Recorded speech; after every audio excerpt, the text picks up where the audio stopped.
정약용 명언 모음 2부 40일 청렴의 시작. 정약용은 청렴은 특별한 덕목이 아니라 기본이라고 말했다. 관리라면 당연히 지켜야 할 최소한의 조건이라 보았다. 청렴하지 못하면 어떤 정책도 설득력을 잃는다고 했다. 작은 이익 하나가 판단을 흐린다고 경고했다. 그는 사소한 편의부터 경계하라고 했다.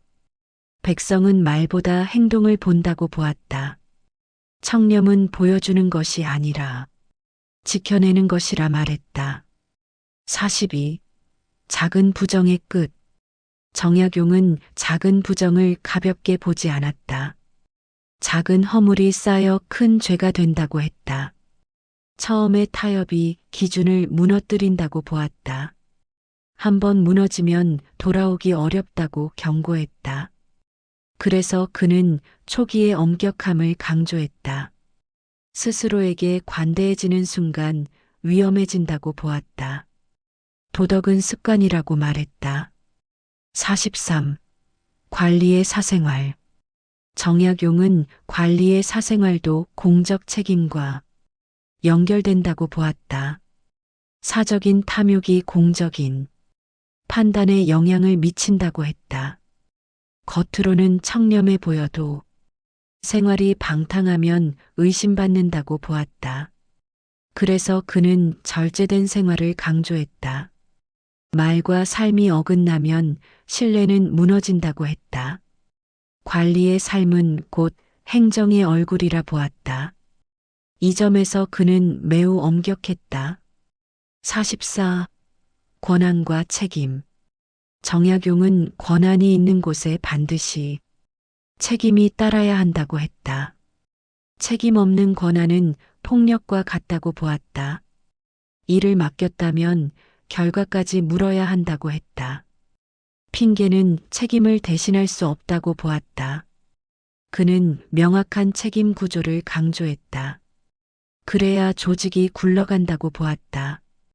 모호함은 무능을 숨기는 도구라 말했다. 45. 민심의 무서움. 정약용은 민심을 가장 두려운 존재로 보았다. 겉으로는 조용해 보여도 속은 다르다고 했다. 참는 시간이 길수록 폭발은 커진다고 보았다. 그래서 민심을 미리 살피라고 했다. 문제가 드러난 뒤에는 이미 늦다고 경고했다. 정치는 예방이라고 보았다. 민심은 관리의 성적표라 말했다. 46. 현장의 중요성. 정약용은 책상 행정을 가장 경계했다. 현장을 보지 않고 내린 판단은 위험하다고 했다. 실제와 보고는 다르다고 반복해서 말했다. 그래서 그는 직접 걷고 보고 듣기를 강조했다. 현장에 답이 있다고 보았다. 행정은 발로 하는 일이라 했다. 이 점에서 그는 실천가였다. 47. 말단 관리의 역할. 정약용은 말단 관리의 역할을 매우 중시했다. 백성과 가장 가까운 위치에 있기 때문이었다. 그들의 태도가 곧 국가의 얼굴이라 보았다. 그래서 교육과 감독이 필요하다고 했다. 방치하면 부패가 시작된다고 경고했다. 작은 권력일수록 더 위험하다고 보았다. 권력의 크기가 아니라 거리의 문제라 말했다. 48. 법과 인정. 정약용은 법만으로는 부족하다고 보았다. 법에는 반드시 인간에 대한 이해가 필요하다고 했다. 기계적인 적용은 또 다른 부당함을 만든다고 보았다. 그래서 그는 인정을 함께 보라고 했다. 하지만 인정이 법을 무너뜨려서도 안 된다고 했다. 균형이 중요하다고 강조했다. 이 미묘한 조율이 지혜라 보았다. 49. 형벌의 목적. 정약용은 형벌의 목적을 분명히 했다. 벌은 복수가 아니라 교정이라고 보았다. 지나친 형벌은 공포만 남긴다고 했다. 공포는 질서를 오래 유지하지 못한다고 보았다. 다시는 죄를 짓지 않게 만드는 것이 목적이라 했다. 그래서 그는 합리적인 형벌을 강조했다. 이 생각은 흠음신서에 잘 드러난다. 50. 억울함을 남기지 말라. 정약용은 억울한 판결을 가장 큰 죄로 보았다. 한 사람의 억울함은 나라의 수치라고 했다. 잘못된 판단은 되돌릴 수 없다고 보았다. 그래서 그는 증거를 반복해서 확인하라고 했다. 서두르는 판단을 경계했다. 의심스러우면 멈추라고 조언했다. 정의는 속도가 아니라 정확성이라 보았다. 51. 관리의 감정. 정약용은 감정적인 행정을 경계했다. 화가 난 상태에서는 판단하지 말라고 했다. 분노는 사실을 왜곡한다고 보았다. 관리의 감정은 백성에게 그대로 전달된다고 했다. 그래서 자기 통제가 필수라고 강조했다. 권력을 가진 사람일수록 더 냉정해야 한다고 보았다. 이것이 진짜 수양이라 말했다. 52. 청탁에 대하여. 정약용은 청탁을 사회의 병으로 보았다. 받는 순간 공정은 무너진다고 했다. 거절하지 못하는 태도도 문제라고 보았다. 한 번의 예외가 기준을 없앤다고 경고했다. 그래서 그는 단호함을 강조했다. 미움받을 용기가 필요하다고 보았다. 공직자는 호감보다 원칙을 택해야 한다고 했다. 53. 권력자의 고독. 정약용은 올바른 권력자는 외로울 수밖에 없다고 보았다. 모두를 만족시킬 수 없기 때문이다. 원칙을 지키면 반드시 불만이 생긴다고 했다. 그래서 외로움을 감수하라고 조언했다. 인기보다 옳음을 선택하라고 했다. 고독은 대가라고 보았다. 이 고독을 견디는 힘이 필요하다고 말했다. 54. 제도의 한계. 정약용은 완벽한 제도는 없다고 보았다. 제도는 결국 사람이 운영한다고 했다. 그래서 제도 개혁과 함께 사람의 수양을 강조했다. 법만 바꾸면 된다는 생각을 경계했다. 사람이 변하지 않으면 제도는 무력해진다고 보았다. 이 균형 감각이 그의 강점이다. 현실을 정확히 보고 있었다. 55. 위기 속의 진짜 모습. 정약용은 위기 상황에서 사람의 본성이 드러난다고 보았다. 평소의 말은 위기 앞에서 무너진다고 했다.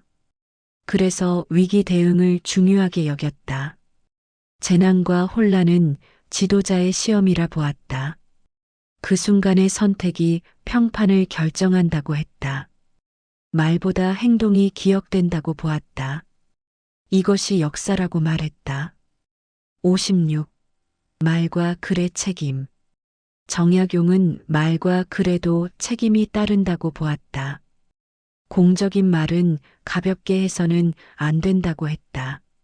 한 문장이 큰 혼란을 부를 수 있다고 경고했다. 그래서 그는 신중한 표현을 강조했다.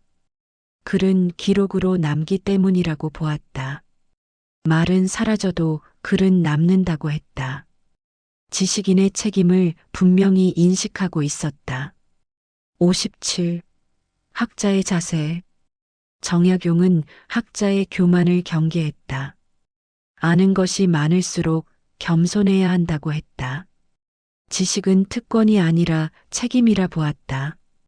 현실을 무시하는 학문을 비판했다. 학자는 세상에 답해야 한다고 보았다.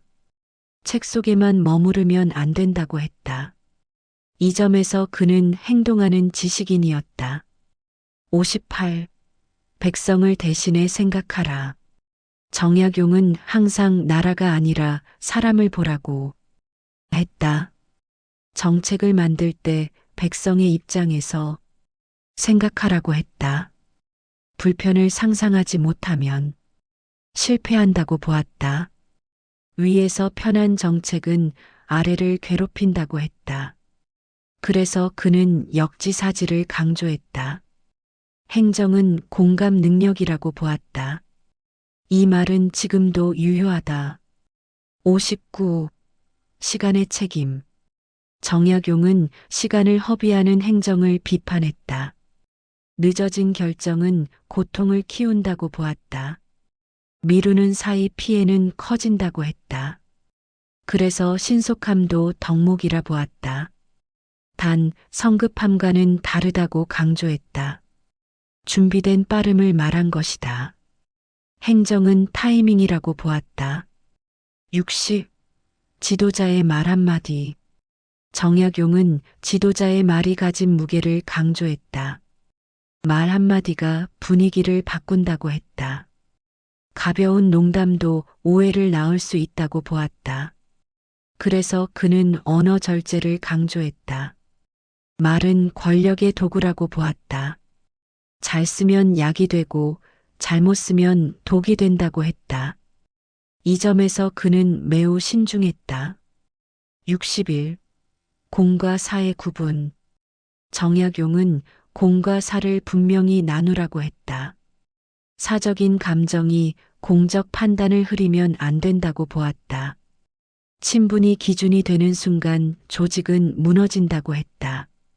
그래서 그는 냉정함을 요구했다. 공정함은 감정 배제가 아니라 기준의 문제라고 보았다.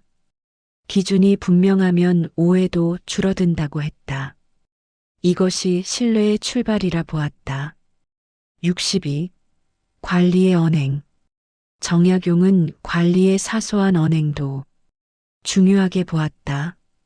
작은 말투 하나가 민심을 상하게 한다고 했다. 권력자의 무심한 말이 상처가 된다고 보았다. 그래서 그는 예의를 강조했다. 예의는 약함이 아니라 힘이라고 보았다. 존중받는 권력은 오래간다고 했다. 이 통찰은 매우 깊다. 63. 조직의 부패.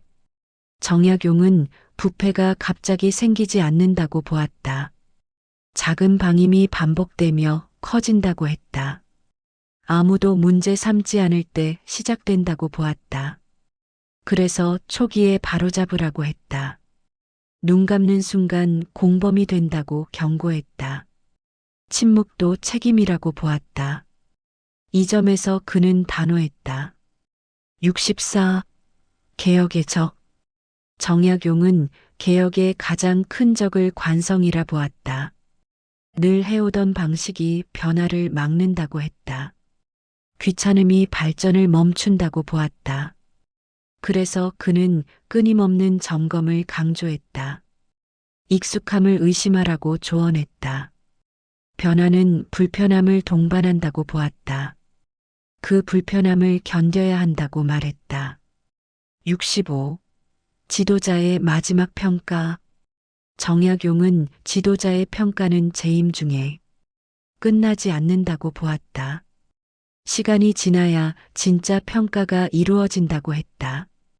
당대의 박수는 의미 없다고 보았다. 역사는 결과를 본다고 말했다. 그래서 그는 긴 안목을 강조했다. 오늘의 인기보다 내일의 기록을 보라고 했다. 이 태도는 매우 철학적이다. 66. 유배가 남긴 교훈. 정약용은 유배를 인생의 끝으로 보지 않았다. 오히려 사상의 깊이가 더해진 시간이라 보았다. 권력에서 멀어지니 본질이 보였다고 했다. 불필요한 욕망이 사라졌다고 보았다. 그래서 글이 더 단단해졌다고 했다. 고난은 본질을 드러낸다고 보았다. 이 경험이 그의 사상을 완성했다. 67. 글로 남긴 이유. 정약용은 말보다 글을 선택했다. 글은 시대를 넘어 전달되기 때문이다. 자신은 사라져도 생각은 남길 수 있다고 보았다. 그래서 그는 기록을 중시했다. 경험을 체계로 남기려 했다. 후대가 반복하지 않길 바랐다고 했다. 이 책임감이 그의 글을 만들었다. 68. 후대를 향한 시선. 정약용은 항상 후대를 염두에 두었다. 지금의 편의가 미래를 망치지 않길 바랐다. 그래서 단기 성과를 경계했다. 정치는 이어지는 것이라 보았다. 오늘의 선택이 내일의 기준이 된다고 했다.